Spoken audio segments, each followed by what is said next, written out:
hariho abantu by'ukuri ubona umuryango wose ari abatindi kuva ngira ku gisogokuruza ca kangahe. None wibaza ko ari wo mugabane wawe? Oya, oya, oya, si wo mugabane wawe. Ugiye mu Mana ugasenga, irabihindura, irabihindura, kuko hari umwasi abloka umugisha wawe. Uwo mwasi nawe kugira ngo ashobore kuvaho adegaje, nuko haba hari inkomezi zirengeye.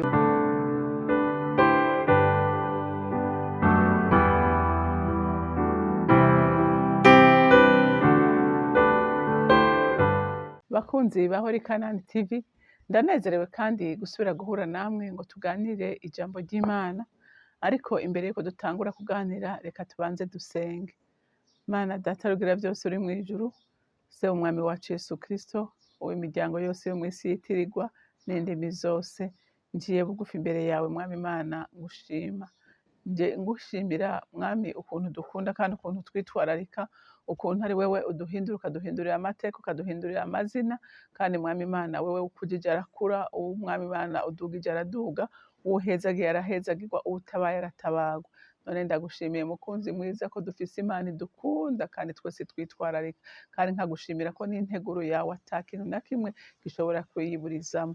Ego mwami Imana ugiriye neza rero abantu bose bazokumvira ijambo, bari baracinyigwe n'amateka, bahindurirwe naryo, ribakomeze kandi ribahe mwami Imana gushikama. Urakoze kubyumvise kandi ko wemeye kubikora, icyubahiro n'ishimwe bibi vyawe, mu izina rya Kristo Yesu nsenze nizeye kubyumvise. Amen, amen. Rero ijambo Imana yampaye kuganira namwe uyu munsi riravuga ngo utaranambirwa ubuzima urimwo, Imana ntishobora kugukuramo. Biragusaba rero guhinduka, kuraba ubuzima urimwo, wumve ko bukubihiye, wumve ko ukeneye kubuvamwo kugira ngo Imana ibuhindure. Haleluya, haleluya. Kuko ijambo ry'Imana riravuga ngo abibutse Uhoraho ntidukwiye guhunyiza, ntidukwiye gusinzira, tugushika iduhinduriye amateka. Haleluya. Rero Imana ibonye by'ukuri ubuzima urimo ko ari ubuzima butaryoshe kandi bwakurambiye, kandi wifuza vraiment kuba igikoresho c'Imana, Imana iyo ari inyungu yayo irabikora yihuse. Haleluya. Kuko hari n'abashaka gusaba ibintu bafise izindi ntumbero, ariko iyo ifise intumbero y'Imana, Imana ibikora neza. Haleluya. Reka dusome mu Ngoma ya mbere, turasoma igice ca 4, hama dusome kuva ku murongo w'9 dushikane ku murongo w'10. Haravuga ngo Yabesi yarusha icubahiro bene nyina, kandi nyina yamwise Yabesi kuko yavuze ati namushikanye bingoye. Yabesi atakambira Imana y'Abisirayeli ati icompa ukampa umugisha, ukungura urubibe rwanje, ukuboko kwawe kukagenda kundamira, ukandinda ibyago singorwa. Nuko Imana imuha ibyo yasavye. Amen. Yabesi aramenya neza ko akahise kiwe atari keza, yiswe n'izina ritari ryiza. Nyina urumva ngo yamushikanye arusha, yamushikanye arusha ababaye. Yabesi aravuga ati jewe ndazi ko hari Imana mu ijuru ishobora guhindura ibi byose, naho amateka yanje atari meza, ishobora kuyahindura ikayahindura meza. Haleluya, haleluya. Aramenya, nibaza ko yarimbuye ku ijambo ry'Imana, arabona abandi Imana yagiye itabara, yagiye igirira neza. Yabesi nawe aravuga ati nanje ntegerezwa kwegera Imana gushika impinduriye. Haleluya. Kuko hari abantu bisanga mu buzima bakumva barabunezerewe, bakumva ati nokora iki, nohindura iki. Kiberaho iwacu ntitwiga, iwacu ntidutera imbere, iwacu turakenyuka, iwacu bimeze uku, ukumva n'umugabane wawe. Hariho abantu bakubwira ati iwacu nta mugabo arenze imyaka 45, kandi bakabyakira, akumva yiteguye ko 45 nawe ategeza kugenda, nta kundi nuko bimeze. Cyangwa akavuga ngo iwacu ntibarongorwa, ati iwacu ntibikunda, iwacu ntibavyara, iwacu bimeze uku nuku nuku. Ariko hari Imana mu ijuru ihindura ibyo.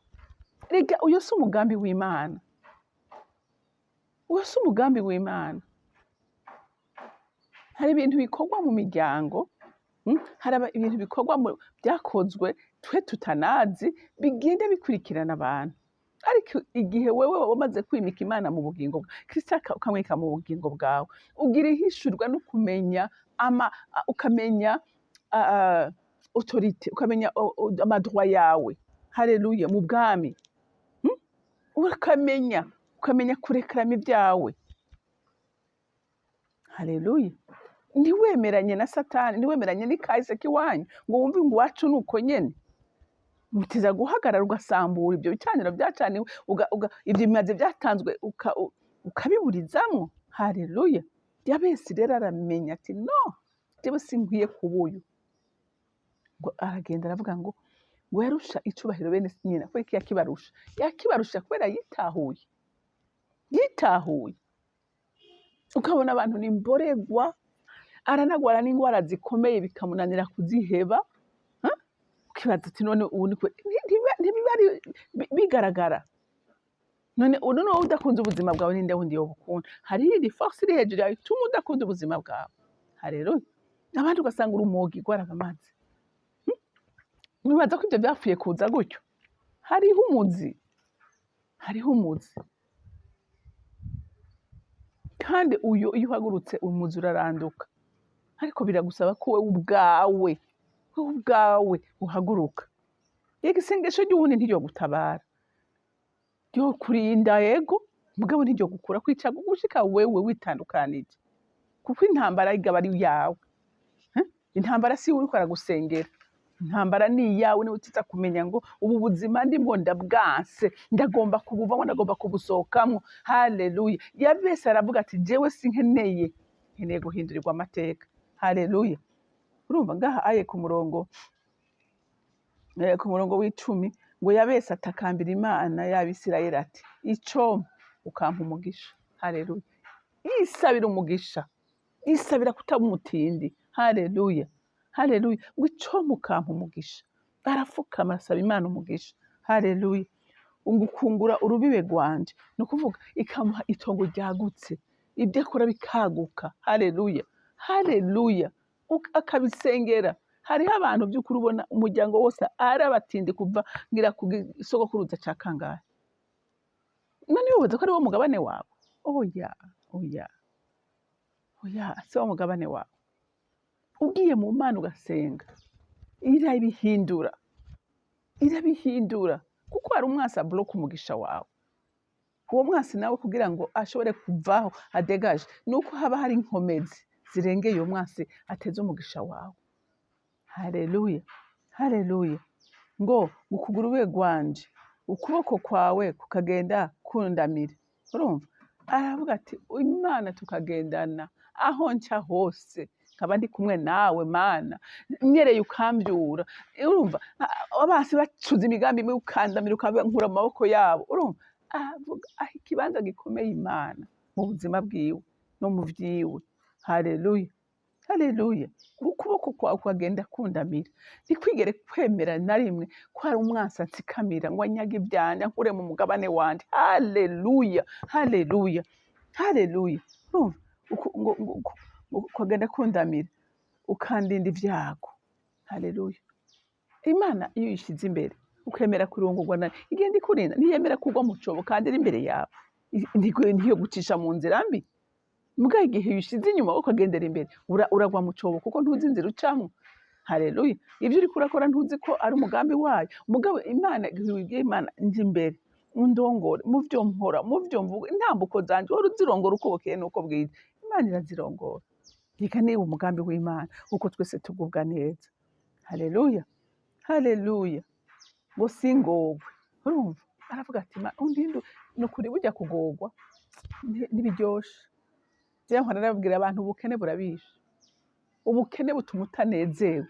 Ubukene bituma udashobora no gushika gukore ku mutima w'Imana. Kubera ugira aho wonezerewe, Satani akakongorera bya bindi ubuze. Satani akakongora ati wewe unezerwa gute bagusohora mu nzu. Haleluya. Wewe unezerwa gute kandi uzi neza ko udashika ufungura. Satani agoma ariko arakujomba gashinge mu mutima. Nakwibutsa bitagenda. Uribuka za ngwara wasiga, uribuka bya bindi. Haleluya. ariko arasenga, Mana undinde kugorwa. Haleluya. Kuko Satani adutereza amagorwa, adutereza gusuhuza umutima, adutereza kubabara. Ariko igihe wamenye Imana uravuga uti Imana naho bimeze uko nditeze ko ejo uzoseruka, nditeze ko ejo bizohinduka. Urumva ukagumana umunezero mu mutima, ukagumana ibyizigiro mu mutima wawe, kuko uzi neza ko dufise Imana ihindura amateka. Haleluya. Dufise Imana ihindura amazina. Haleluya. Ngo nuko Imana ngo imuhe ivyo yasavye. Ntiyapfuye kubimuha gutyo, ntiyapfuye kubimuha gutyo, yaratahuye ati hariho Imana mu ijuru ishobora guhindura ubuzima, nkagira ubuzima bwiza, nkagira amahoro, nkagira umunezero, nkagira umugisha. Haleluya. Aje imbere yayo arabisenga ngo Imana imuhe ivyo yasavye. Wewe izobiguha utanabimenye ko bibuze, izobiguha utamenye ko wabibuze. Ko hariho abantu uyu munsi ibyabo byapfuye bakabona ari bisanzwe, ukabona ngo niko bimeze. C'est la nature qui a fait ça. La nature, c'est daimoni Satani niwe ariko arabikora, kandi uyu afite ububasha n'ubushobozi bwo kumukura mu nzira akagenda akakurekera amahoro yawe. Haleluya. Haleluya. Ingo zirigwa zisambuka. Ngo nuko bimeze, kuko bimeze gute? Kwiguhuma amaso Satani ukananirwa kubaka urugo rwawe. Kwiguhuma amaso ikareka kukwereka ko iwanyu hari abasambuye batigeze bubaka, ari umudayimoni atuma mutubaka. Ko Satani yaguhumye amaso iwanyu ari imborerwa gusa, ntumenye ko ari umuzimu umwasi yabivye. Abandi n'abanywa rumogi gusa, ugasanga abantu ntibabibona, ntibabimenye. Kubera iki? Kubera kutamenya kuri kw'ijambo ry'Imana. Rero nukuri ndasenga Imana data rugira byose ngo igire icyo ikoze kubw'umuntu wese abone yatsikamiwe n'ikintu cyamunaniye kwikunkumura, cyamunaniye amenye ngo Imana ibyo irabihindura. Kuko umugambi w'Imana ni uko abantu bose babaho amahoro. Haleluya. Umugambi w'Imana ni uko abantu bose bagubwa neza. Niwo umugambi w'Imana. Ukabona ibintu bitariko bigenda neza, menya ngo hari ukuboko k'umugwanizi. Haleluya. Umugwanizi nawe ijambo ry'Imana riravuga ngo umugwanye Satani ngo nawe azogera iki? Ngo azobahunga. Mana data rugira byose uri mu ijuru, ndagutarikiye ibiganza Mana, mwinginga kubwo urukundo rwawe n'imbabazi zawe. Unyemerere Mana, umanure imbaraga zibohora imitima y'abana bawe Mwami, kugira ngo umwe wese abone ko ubuzima ariko aragenderamo atari wo mugabane we, atari byo wamuteguriye. Kuko integuro yawe ku bana b'abantu ni nziza, imigambi yawe ku bana b'abantu ni myiza, si y'ibyago ni iy'amahoro. Unyemerere umwe wese yitahure aje imbere y'Imana asenge, kugira ngo ubushobozi bwawe bugaragare ku muntu wese, bukize kandi bubohore abo bose Satani yaboshe yagize imbata ziwe akabakoresha ibyankwa nawe. Ewe wa Mana we, ndagushima kandi ndakuninahaza. Icubahiro cyose n'amashimwe yose aba yawe, nkaba ndabisenze ndabyizeye ko uvyumvise mu izina rya Kristo Yesu. Amen, amen. Mwarahezagiwe, mugira umunsi mwiza.